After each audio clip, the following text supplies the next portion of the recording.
Today we're going to read Mufaro's Beautiful Daughters, an African tale written by John Steptoe. Our learning objective for today is to draw conclusion and make inferences using the text for support. There are three things we're really going to be working on today, and that's going to be identify the setting, time, and place of a story using supporting details from the text, apply knowledge of characterization. So we want to be able to describe and infer character attributes. And attributes means how is the character feeling, what kind of traits would you use to describe that character, and the motivations, which is the reason why the character does something. And the attributes are going to be based on what the characters think, do, say, and what others say about the characters. We will also be using evidence from the text to support generalizations or our thinking about the characters. And the last objective we have is going to be to explain how the actions of characters contribute to the sequence of events. Today we'll be reading a fictional story. We should expect characters, setting, a main conflict or goal they want to achieve, events, and a resolution. As we read, we will pay extra attention to the characters' actions, thoughts, and words to make inferences about the characters and identify character traits to describe them. So I'm going to go ahead and start reading. Minyara was almost always in a bad temper. She teased her sister whenever their father's back was turned, and she had been heard to say, "Some day, Nyasha, I will be a queen, and you will be a servant in my household." "If that should come to pass," Nyasha responded, "I will be pleased to serve you. But why do you say such things? You are clever and strong and beautiful. Why are you so unhappy?" From looking at page 2, I'm going to start with Minyara, and the text said that she had a bad temper, that she teased her sister, and then what she actually said to her sister is, "I will be queen and you will be my servant." These things show that Minyara is cruel. Cruel just means very mean, arrogant, meaning overly confident, and she's also entitled. She thinks she deserves things that maybe she actually doesn't deserve. And from page 2, I can tell that Nyasha, by her actions, by telling her sister that she was beautiful, clever, and strong, and then by responding, "If that comes to pass, I'll be pleased to serve you," is that she's easygoing, she's calm, and she's also a kind sister. Now we're going to read page 3. "Because everyone talks about how kind you are, and they praise everything you do," Minyara replied, "I'm certain that father loves you best. But when I am a queen, everyone will know that your silly kindness is only weakness." Again, we're going to look at Minyara. She said, "Father loves you best," and she said that your silly kindness is weakness. These things show that she is a very jealous character. Nyasha was sad that Minyara felt this way, but she ignored her sister's words and went about her chores. Nyasha kept a small plot of land on which she grew millet, sunflowers, yams, and vegetables. She always sang as she worked, and some said it was her singing that made her crops more bountiful than anyone else's. On this page, we learn that Nyasha sang to her plants and she did her chores, and that shows that she's loyal and a cheerful character. One day, Nyasha noticed a small garden snake resting beneath a yam vine. "Good day, little Nyoka," she called to him. "You are welcome here. You will keep away any creatures who might spoil my vegetables." She bent forward, gave the little snake a loving pat on the head, and then returned to her work. From that day on, Nyoka was always at Nyasha's side when she tended her garden. It was said that she sang all the more sweetly when he was there. And this shows that she's affectionate and loving, that she welcomed that garden snake and she started to sing to it. Mufaro knew nothing about how Minyara treated Nyasha. Nyasha was too considerate of her father's feelings to complain, and Minyara was always careful to behave herself when Mufaro was around. Early one morning, a messenger from the city arrived. The great king wanted a wife. The most worthy and beautiful daughters in the land are invited to appear before the king, and he will choose one to become queen, the messenger proclaimed. Mufaro called Minyara and Nyasha to him. It would be a great honor to have one of you chosen, he said. Prepare yourselves to journey to the city. I will call together all our friends to make a wedding party. We will leave tomorrow as the sun rises. But my father, Minyara said sweetly, it would be painful for either of us to leave you, even to be wife to the king. I know Nyasha would grieve to death if she were parted from you. I am strong. Send me to the city and let poor Nyasha be happy here with you. Mufaro beamed with pride. The king has asked for the most worthy and the most beautiful. No, Minyara, I cannot send you alone. Only a king can choose between two such worthy daughters. Both of you must go. On this page, Minyara said, I know Nyasha would grieve to death if she parted from you. I am strong. Send me to the city and let poor Nyasha be happy here with you. This shows that she's spiteful, that she's just saying anything to try to get her way, and she's not being considerate of Nyasha maybe being a better wife.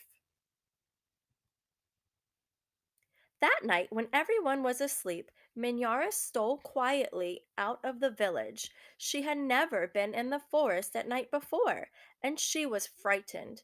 But her greed to be the first to appear before the king drove her on. In her hurry, she almost stumbled over a small boy who suddenly appeared standing in the path. Please, said the boy, I am hungry. Will you give me something to eat? I have brought only enough for myself, Minyara replied. But please, said the boy, I am so very hungry. Out of my way, boy. Tomorrow I will become your queen. How dare you stand in my path? Now I'm going to go back and look at the evidence I have on this page from Minyara. It said that she would not share her food with the little boy, and then tomorrow, or excuse me, then it said that she said to the little boy, tomorrow I will be your queen. How dare you stand in my path? Again, this is showing how she's arrogant, how she's overly confident that she will be the queen, how she's entitled, thinking she deserves to keep going and she doesn't need to share her food. And this also, I can infer, would show that she's selfish because she won't share her food and her words towards the little boy.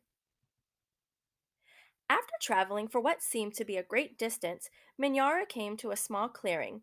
There, silhouetted against the moonlight, was an old woman seated on a large stone. The old woman spoke. I will give you some advice, Minyara. Soon, after you pass the place where two paths cross, you will see a grove of trees. They will laugh at you. You must not laugh in return. Later, you will meet a man with his head under his arm. You must be polite to him.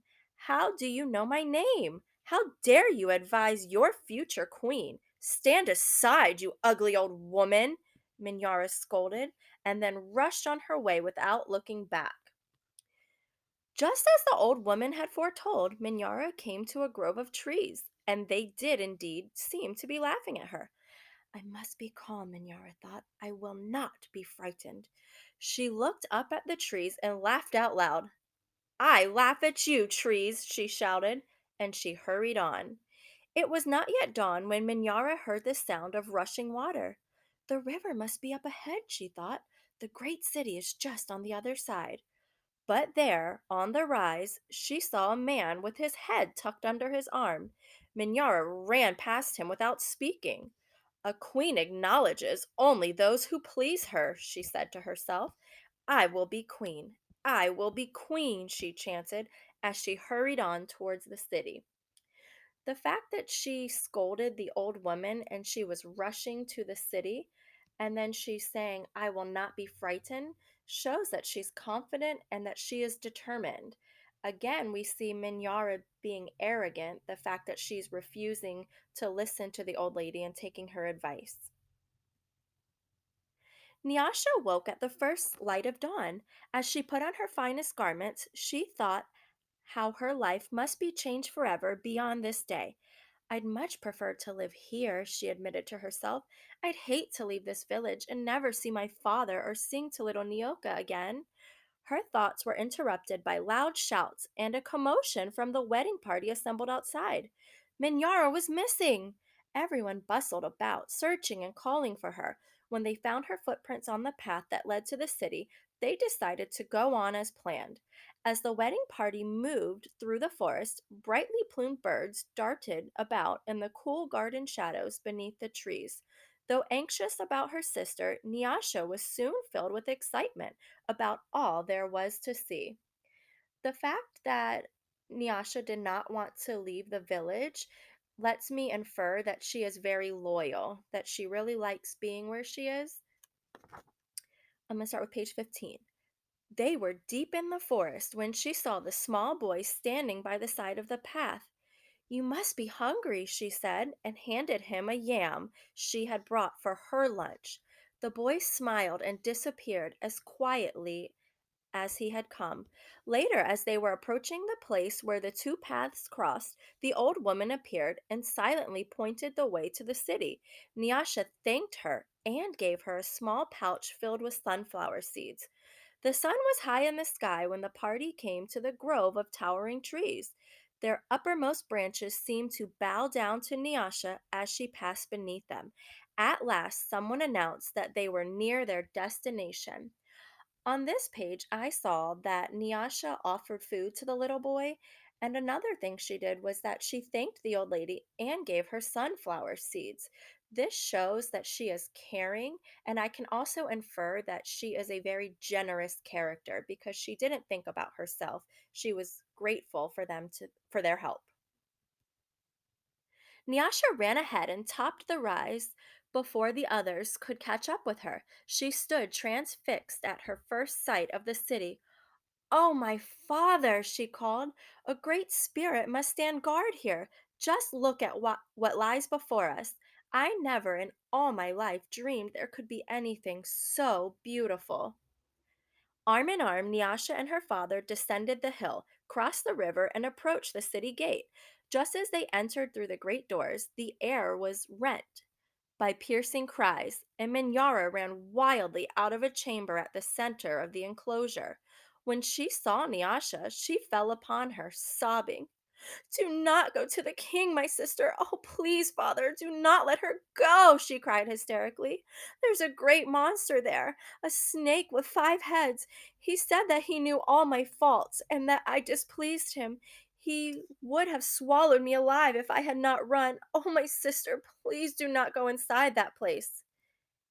It frightened Nyasha to see her sister so upset, but leaving her father to comfort Minyara, she bravely made her way to the chamber and opened the door. Even though Minyara just told Nyasha not to go and was advising her to be extra careful and to maybe think twice about it, the fact that Nyasha went anyway to the chamber where the snake with 5 heads was shows me that she's a very confident character, and I can infer that by her actions, she's determined and she's also brave. On the seat of the great chief's stool lay the little garden snake. Nyasha laughed with relief and joy. "My little friend," she exclaimed, "it's such a pleasure to see you. But why are you here?" "I am the king," Nyoka replied. And there, before Nyasha's eyes, the garden snake changed shape. "I am the king. I am also the hungry boy with whom you shared a yam in the forest, and the old woman to whom you made a gift of sunflower seeds. But you know me best as Nyoka.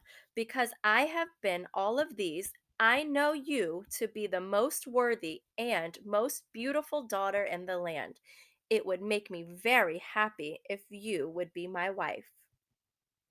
And so it was that, a long time ago, Nyasha agreed to be married. The king's mother and sisters took Nyasha to their house, and the wedding preparations began. The best weavers in the land laid out their finest cloth for her wedding garments. Villagers from all around were invited to the celebration, and a great feast was held. Nyasha prepared the bread for the wedding feast from millet that had been brought from her village. Mufaro proclaimed to all, who would hear him that he was the happiest father in all the land, for he was blessed with two beautiful and worthy daughters, Nyasha the queen and Minyara a servant in the queen's household.